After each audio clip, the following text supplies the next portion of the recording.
Passando, então, agora para o nosso próximo tópico, que é falar um pouco das reuniões ordinárias e extraordinárias, como elas ocorrem no Conselho, né? Eu quis dar uma referência visual aqui, eu achei interessante para a gente ter uma noção de como são essas reuniões, né? De ver dentro das nossas possibilidades aqui como são essas reuniões, né? Então, essas são fotos que os conselheiros compartilham nos grupos de conselhos, lá no InterCPM. Esse primeiro aqui é da Moca, né? A gente vê que eles têm uma belíssima mesa de reunião ali, então eles fazem uma reunião em volta de uma mesa, que é, até onde eu sei, não é muito comum, mas deve ser muito interessante, né? Aqui o CPM da Capela do Socorro, que a gente repara aqui que é um auditório mais amplo, né? Que tem um projetor aqui, um telão, que também é uma coisa muito útil, né? Para a gente, às vezes, fazer apresentações e discutir certos assuntos que precisam de mais elaboração, né? Isso aqui, uma imagem de Hermelino Matarazzo, a gente vê que é uma sala um pouco mais mirradinha, né? Que a subprefeitura fez uma divisória ali dentro do prédio deles e criou essa sala de reunião para o conselho. Aqui a mesa do Conselho de Parelheiros, essa foi uma reunião que teve até, foi comentado ali nos grupos que rolou uma certa tensão, porque os servidores, né, que fazem parte, isso foi no começo do mandato, eles achavam que tinham atribuições que eles não tinham, então parece que essa reunião ficou um pouco tensa, né? E por último aqui a sala da Vila Mariana, que como eu já falei para vocês, a gente está implementando a reunião híbrida, né? Então a gente vê aqui que estava sendo projetada a imagem do Google Meet, que é a ferramenta que a gente usa nas nossas reuniões, dentro da sala que a subprefeitura chama de auditório, né? Que é essa sala aqui que é muito semelhante a uma sala de aula. Então essa aqui, para a gente ter uma ideia visual de como são as reuniões. Falando um pouco ainda das reuniões, meio que a gente já falou, né? Então, qualquer pessoa pode participar, a reunião é aberta a qualquer munícipe e qualquer pessoa tem direito a falar pelo menos 3 minutos. Então, se um dia você quiser levar um assunto para ser discutido no seu conselho participativo aí da sua subprefeitura, você tem esse direito assegurado, né? De falar pelo menos 3 minutos. Você vai ter que se submeter ao momento que o coordenador vai te dar para falar isso. Ele pode determinar quando você vai falar, mas ele não pode determinar que você não vai falar. Você tem esse direito assegurado por lei, né? Então, a convocação publicada no Diário Oficial com 3 dias de antecedência, como nós já falamos, tem uma duração de 2 horas e pode ser prorrogada, a critério do coordenador, né? As reuniões são registradas em ata, existe a lista de presença, tudo isso meio que nós já falamos, né? E as etapas típicas, né, como geralmente as reuniões acontecem, elas começam primeiro vendo o quórum, porque a reunião só pode começar com pelo menos 3/4 do pleno presentes na reunião, né? O pleno, como vocês viram, é o coletivo de conselheiros ali, tanto os titulares quanto os suplentes. Então, tem que ter pelo menos 2/3 dessas pessoas devem estar presentes para a reunião poder começar. Isso em primeira chamada. Se isso não acontecer, daí em segunda chamada, a reunião acontece com qualquer quórum. Então, por isso que todas as convocações deveriam ter 2 horários ali, o primeiro horário, né, que geralmente às 6h30, 7 horas da noite, é a primeira chamada, né, e o segundo horário, geralmente meia hora depois, com a segunda chamada. Daí, então, tem a leitura da pauta, né, então, no começo da reunião, é lida a lista de assuntos que serão discutidos, debatidos durante a reunião. Daí tem aprovação de atas anteriores, certo? Como eu falei ali, as atas, na prática, elas são elaboradas fora das reuniões, então a aprovação dessa ata precisa ser formalizada durante a reunião ordinária seguinte. Daí, então, tem a discussão das pautas propriamente dita, né? Então, geralmente é um conselheiro que traz a pauta, ele faz uma apresentação inicial ali, né, uma introdução do assunto, daí os conselheiros fazem perguntas, emitem suas opiniões a respeito, discute-se possibilidades de encaminhamento, de soluções de um problema que está sendo trazido. Então, esse é o bloco principal da reunião, por assim dizer, né? E depois desse debate de pautas, vem os informes, como o nome diz, são informações onde não há debate, né? É só uma informação, por exemplo, vai acontecer um evento no bairro, um determinado equipamento público foi fechado, ou esse tipo de informe que pode ser trazido tanto pelos conselheiros quanto pelos munícipes ou até mesmo dos servidores públicos presentes, né? Então, essas foram as reuniões ordinárias. Tem também as reuniões extraordinárias, que são exatamente iguais às ordinárias, com a única diferença, o único detalhe, de que ela tem uma pauta única, né? Então, se nas ordinárias a gente discute todos os assuntos que foram trazidos pelos conselheiros e pela população durante um mês, né? A pauta geralmente é montada ao longo do tempo, né? Os assuntos vão surgindo e vão sendo colocados na pauta para discussão. A reunião ordinária tem uma pauta única, geralmente é um assunto muito complexo, que tomaria muito tempo da reunião ordinária, ou então muito urgente, que precisa de algum encaminhamento imediato, então não pode esperar até a próxima reunião ordinária. Então, daí o coordenador convoca uma reunião extraordinária para discussão exclusivamente daquela pauta. Esse aqui é um banner que o Conselho de Parelheiros criou para convocar a população para suas reuniões, né? É um banner informal, não é a publicação oficial da convocação, mas mas tem aqui a lista da pauta. É interessante aqui que eles colocaram até um QR Code para as redes sociais do Conselho de Parelheiros, né?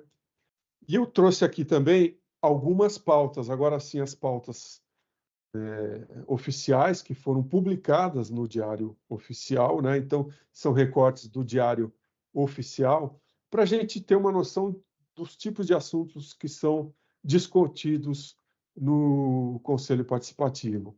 Então, essa primeira convocação aqui é do Campo Limpo, né? Essas pautas aqui são do começo do ano, então, alguns conselhos ainda não estavam muito engrenados, ainda estavam tateando ali como funcionam as coisas e tudo mais. Mas, enfim, aqui o Campo Limpo discutiu em março, né, dia 1 de março, que era a reunião deles, deliberação de atas de reuniões anteriores, né, visando sua validação e aprovação para a publicação no Diário Oficial. Eles até instituíram aqui que eles dariam 20 minutos para essa discussão. Pelo jeito, devia ter alguma divergência nessas atas, e eles resolveram dirimir essas divergências durante a reunião, aparentemente, né? Eu não estive nessa reunião. Daí, então, deliberação quanto aos conselheiros que não apresentaram justificativas para as ausências nas últimas reuniões. Então, é aquilo lá que a gente falou. Alguém deve ter faltado e eles iam discutir se aquilo era justificável ou não justificável, né? Aqui tem 3 acolhimentos de possíveis manifestações de munícipes e chamados abertos através do SP 156 para apoio do CPM Campo Limpo. Então, acho que vocês conhecem o portal 156, onde o cidadão pode registrar problemas da cidade, buracos, árvores caídas, entre uma série de outros assuntos, né? O SP 156 acaba sendo também um instrumento muito utilizado pelo próprio Conselho Participativo, né? Muito embora seja uma ferramenta para a população como um todo. Então, muitas vezes, esses protocolos do 156 vêm parar na reunião do Conselho Participativo. Nós temos um segundo exemplo aqui de pautas, né, de convocação da subprefeitura de Sapopemba, né? Então, eles discutiram aqui troca de asfalto, de logradouro e asfalto, né? Deve ser troca de asfalto num determinado logradouro, né?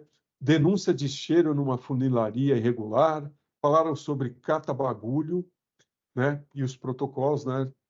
Foram protocolados no 156, certo?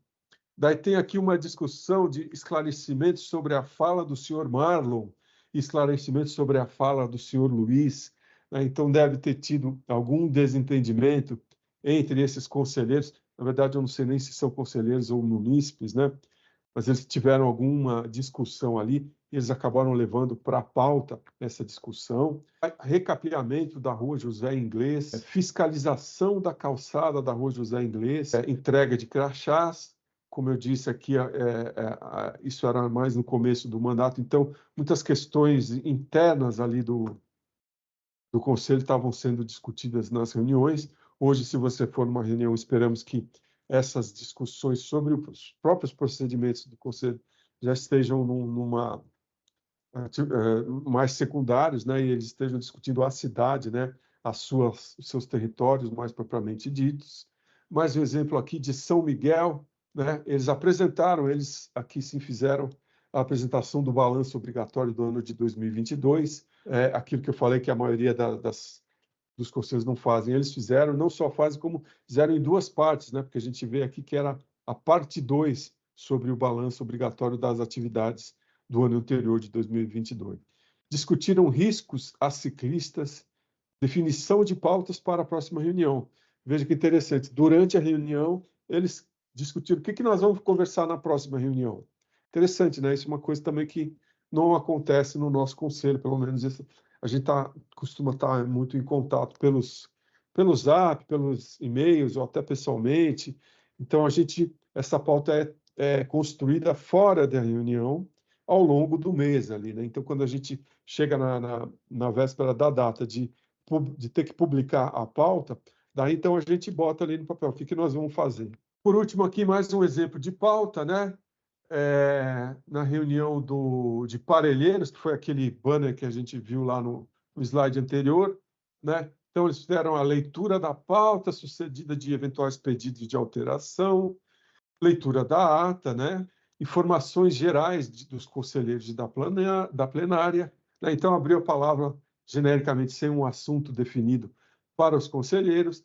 Daí eles discutiram ofícios. Aqui tem vários itens que são ofícios. Ofício não é nada mais do que um texto, né, que o conselho escreve e, como o nome diz, de forma oficial, né?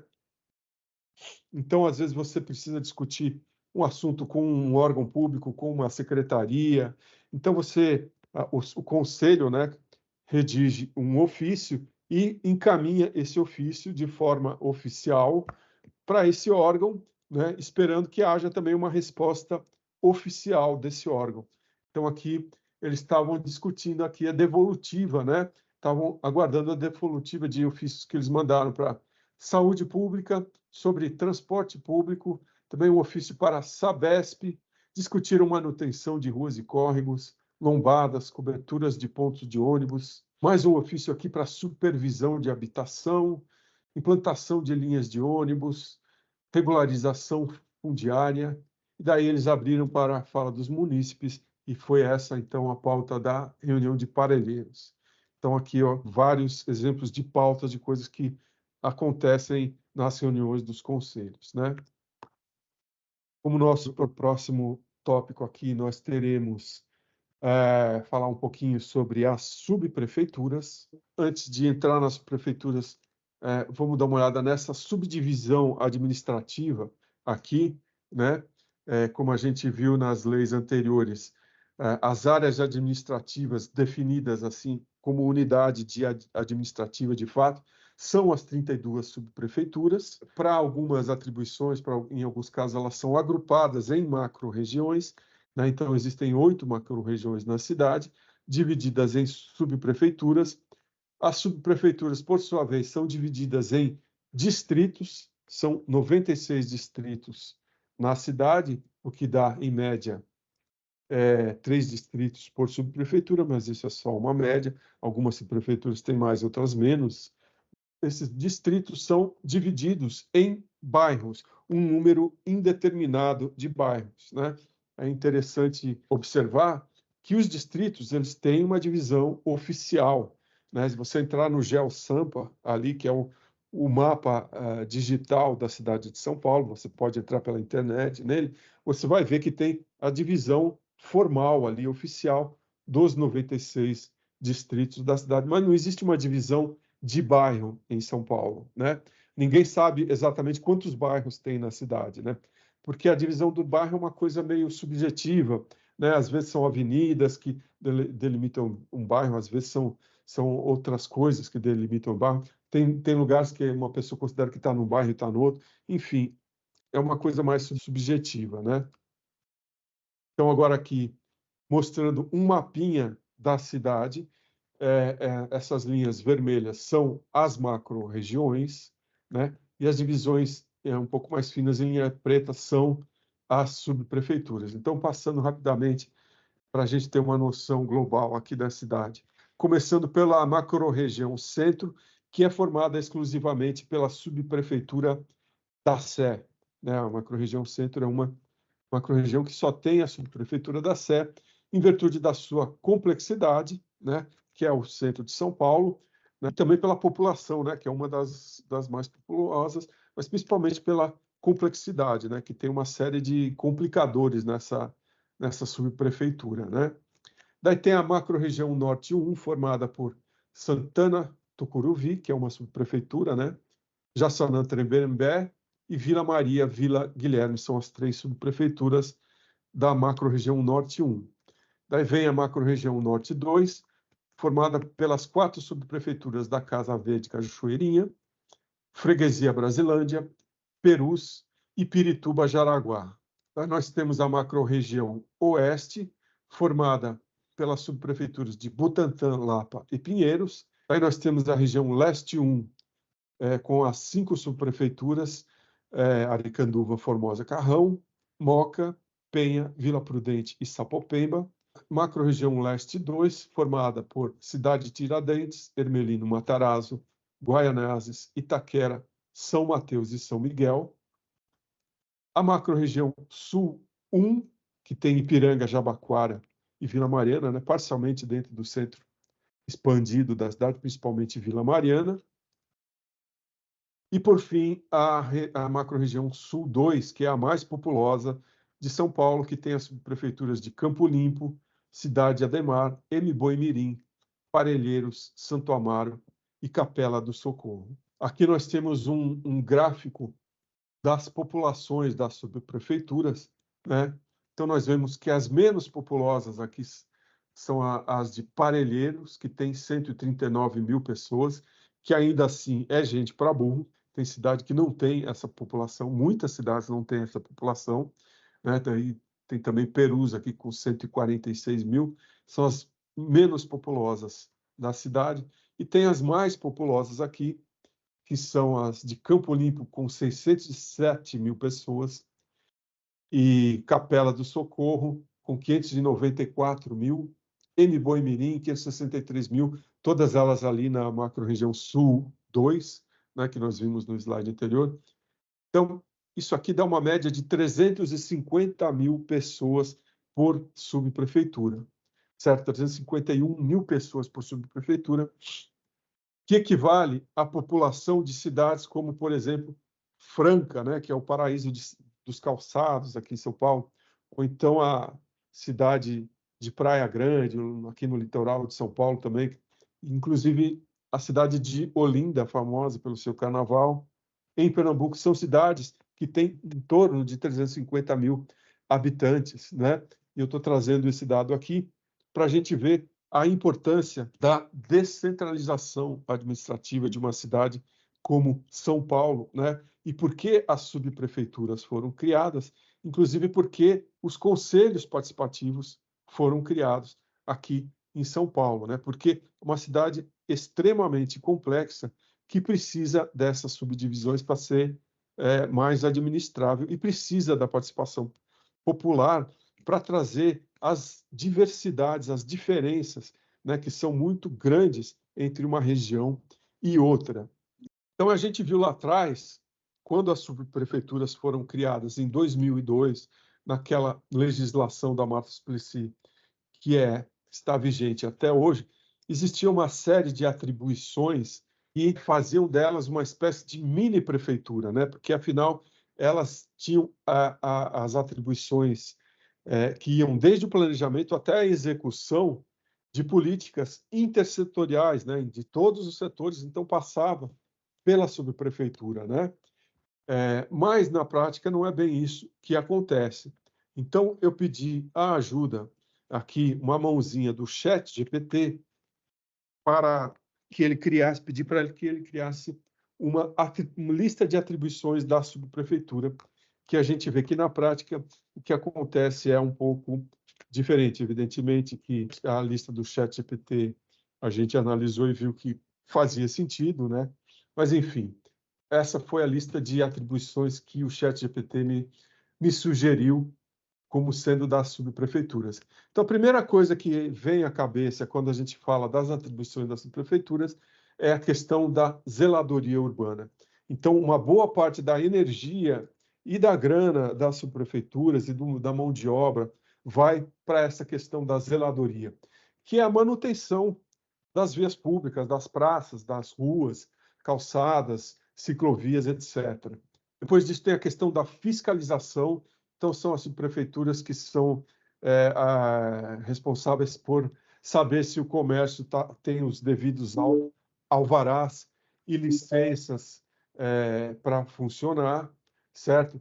Tem a questão do atendimento ao cidadão, né? Então, cada subprefeitura tem uma praça de atendimento, onde ela presta atendimento aos cidadãos, explica sobre o funcionamento da prefeitura, recebe demandas sobre coisas da sua região, né?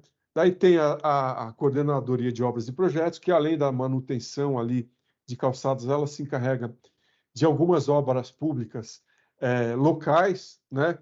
Basicamente relacionadas às vias públicas, né? Então, construção de ciclovias, calçadas, melhorias em vias, entre outros, mas, por exemplo, uma UBS, né, uma unidade de saúde, não é uma atribuição da subprefeitura. Por exemplo, uma escola não é atribuição da subprefeitura. Nada disso é feito pela subprefeitura. Isso são feitas pelas outras secretarias, né? Daí tem a questão do orçamento participativo, ou seja, de incentivar que o cidadão participe da elaboração do orçamento. Nós vamos ver como mais para frente, daqui a pouco, né, dentro dos princípios e diretrizes que a gente viu lá para trás, né, da lei do município, do próprio conselho, né, das leis que regulamentam os conselhos. Ainda sobre atribuições da subprefeitura, nós temos a questão da gestão do espaço público. Então, é a subprefeitura que autoriza eventos, por exemplo, desfile de carnaval, outras festas e feiras públicas que acontecem, né? Tem a questão do planejamento urbano, né? Então, aqui, desenvolvimento urbano sustentável, uso adequado do solo, preservação ambiental, e o plano regional e planos de bairro, que a gente já mencionou, seria uma atribuição da subprefeitura. Mas desde 2020, quando eu entrei no conselho, isso não aconteceu, né? Os planos regionais e planos de bairro não ocorreram no meu território. Nós vamos falar um pouco mais disso também mais para frente. Promoção cultural e esportiva, então a subprefeitura eventualmente promove eventos culturais e esportivos na sua região, né? Situações de emergência, então caiu árvore, né? Teve subprefeito aí que perdeu o sono no começo do mês passado, dia 3 de novembro, depois do feriado, né? Vocês devem se lembrar daquela ventania excepcional que deu em São Paulo, centenas de árvores caíram por todos os lados, e foi uma trabalheira ali para as subprefeituras, elas que tiveram que atender essas demandas, e diálogo com a comunidade, justamente a participação social, né, onde os conselhos estão intimamente envolvidos, né, essa ponte, né, entre subprefeitura e conselhos, no sentido de incentivar a participação da população, né, principalmente na forma de audiências públicas. Vários assuntos na cidade são discutidos em audiências públicas, certo? E ainda, então, já que nós estamos falando da relação do conselho com o poder público, né, o conselho tem essa função de ser um intermediário entre o poder público e a população. Então, a gente vai abordar rapidamente aqui as formas de relação do conselho, de um lado, do poder público, e do outro, da população, começando com o poder público. Antes de entrar nesse tópico, queria dar uma passadinha rápida nessa questão da divisão do controle do poder público, né? Então, tem 3 formas de controle. A primeira é o controle interno, que é exercido, controle do executivo é exercido pelo próprio executivo, através das controladorias, né? Tem o chamado controle externo, que é exercido pelo legislativo, que usa, para tanto, o Tribunal de Contas, né? Então, o Tribunal de Contas é uma espécie de ferramenta de controle que o legislativo, né, usa para controlar o poder executivo. E, finalmente, o controle social, né? E é aqui que a gente entra, né? Os conselhos municipais, entre eles o Conselho Participativo Municipal, faz parte do sistema de controle social do poder público. Então, aqui entrando na relação com o poder público, propriamente dito, o primeiro órgão com quem a gente se relaciona, eu acho que você já deve imaginar, que é a subprefeitura, né? Visto que nós temos esse caráter local, como ficou claro aí em várias legislações, né? Então, dentro da subprefeitura, a gente deveria conversar, especialmente com o subprefeito, né? E eu escrevi aqui presente, ausente, né? Porque na nossa experiência aqui, a gente passou por subprefeitos que eram muito presentes no Conselho Participativo, compareciam a todas as reuniões, encaminhavam pautas, ajudavam nas soluções dos problemas, né? E tinham subprefeitos que nunca apareciam, né? Que não usavam a ferramenta do Conselho Participativo como uma forma de aperfeiçoar a sua própria atuação. Infelizmente, né, muitos subprefeitos não pegaram ainda essa noção de que o Conselho Participativo está lá como parceiro para ajudar os subprefeitos. Então, além do subprefeito, dentro da subprefeitura tem o papel, né, a figura do interlocutor, né, que é um servidor público designado pelo subprefeito para fazer este papel de, como o nome diz, interlocutor, né, interlocução do Conselho com a subprefeitura e demais órgãos do poder público. É ele que encaminha os ofícios para serem distribuídos pelos órgãos públicos, pelas secretarias e tudo mais, né? É ele que registra os processos 6, né? Então, o ofício, idealmente, deve ser registrado no sistema de informação eletrônico da prefeitura, de forma que ele esteja público e acessível por quem quiser, né? Daí você tendo o número do SEI, qualquer cidadão pode entrar lá e acompanhar esse processo, né?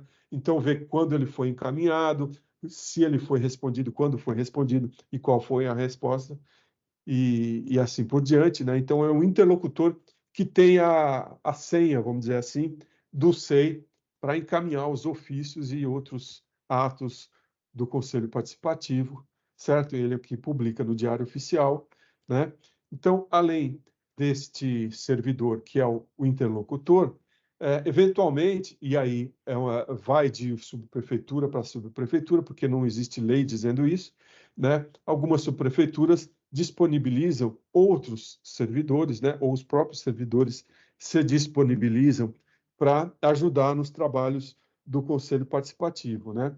No caso da Vila Mariano, a gente tem o auxílio valioso ali da assessora de comunicação da subprefeitura, ela que é responsável pela montagem ali do nosso aparato eletrônico para poder fazer as reuniões online. Então, ela que liga o computador, ela que cria o link e tudo mais, ela ajuda também a divulgar as reuniões nas redes da subprefeitura, né? Mas isso é opcional, nem toda subprefeitura dispõe dessas outras pessoas, né? Então, isso é da subprefeitura. Daí nós temos a Casa Civil, que é uma secretaria, né? A Secretaria da Casa Civil, e dentro da Casa Civil tem 2 coordenadorias com quem a gente se relaciona principalmente, né? Então, é a Coordenadoria de Participação Social, nós já falamos dela aqui, né? Ela que é a principal ponte ali com a prefeitura, né? Depois da subprefeitura, evidentemente, né? E ela atualmente ela tem um sistema de comunicação que é exclusivamente com os coordenadores via WhatsApp. Então existe um grupo da Coordenadoria de Participação Social onde estão os coordenadores e somente os coordenadores não os demais conselheiros. Então, quando ela precisa passar recados, ela passa via coordenadores. Então, os coordenadores acabam também acumulando esse papel de mensageiros da Coordenadoria de Participação Social. Então, ela que faz os crachás, ela que dá os créditos do bilhete único, ela que publica os editais de perda de mandato, como nós já falamos, entre outras demandas. E tem também a Coordenadoria de Governo Aberto, que tem essa atribuição de fomentar a participação, a transparência do governo municipal, né? Como eu falei ali na apresentação, a participação da população no governo. Então, ela também tem essa atribuição de prover capacitação para os conselheiros participativos. Inclusive, esta oficina que nós estamos fazendo aqui faz parte deste programa de capacitação de conselheiros participativos. E além desses órgãos da Casa Civil, nós temos o legislativo ali da Câmara, que também não existe nenhuma relação formal com o Conselho Participativo, mas pelo fato de os vereadores, muitos deles, a maioria deles, terem uma relação local ali com regiões da cidade, nesse ponto eles se combinam com o Conselho Participativo. Então, muitos vereadores acabam tendo uma certa interlocução com os conselhos participativos.